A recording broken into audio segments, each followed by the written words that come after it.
Figure du cinéma populaire, Danny Boone a suscité une vague de remarques et commentaires après la révélation d'un achat de bateau fait soi-disant en créant une société offshore. La star a réagi face aux critiques, maniant comme personne l'humour et l'ironie. Acteur, réalisateur, scénariste et producteur à succès, Danny Boone fait partie des personnalités les plus appréciées de France. Mais son statut braque aussi les projecteurs très fortement sur lui pour des raisons moins plaisantes. Fortune française grâce aux succès commerciaux de ses films, comment ne pas citer le carton de Bienvenue chez les Ch'tis ?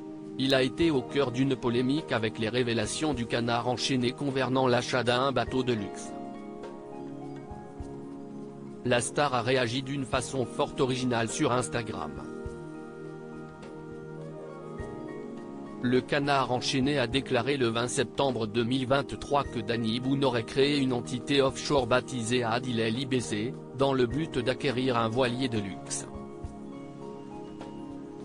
Une entreprise domiciliée aux Antilles, à Antigua et Barbuda, il situé sur une archipel qui figure sur la liste européenne des juridictions fiscales non coopératives, soit un paradis fiscal, qui lui aurait permis d'échapper à 700 000 € de TVA. Ce à quoi le natif d'Armentières, père de 5 enfants, a rétorqué en légende d'un dessin d'enfant de bateau, en maniant subtilement l'ironie, au vu de certains commentaires agressifs qui, entre autres, suggèrent même de couler mon voilier, ce qui, au demeurant, n'est pas gentil du tout. Je me dois de préciser que mon voilier a été vendu en France en juin 2023 et que la TVA a été payée en France. Cher polémiste, vous pouvez passer à l'artiste suivant. Merci. Le post du bien-aimé de la comédienne Laurence Arnay a été liké par plus de 1000 personnes en moins d'une heure, parmi lesquelles Arthur ou encore Elise Moon.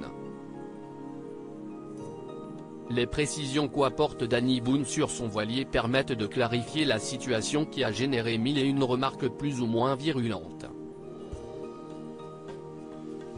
Alors il était bien votre bateau?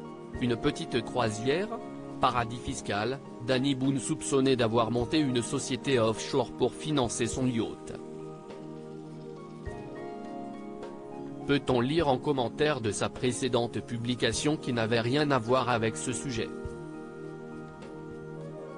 Le Canard enchaîné avait noté le fait que celui qui est domicilié à Uccle, en Belgique aurait décidé ce lundi 18 septembre de mettre en vente son bateau, tout en précisant que les taxes n'étaient pas réglées et qu'il avait aussi oublié de payer le renouvellement du pavillon d'Antigua. Donc le palmipède de s'est trompé. Pan sur le bec.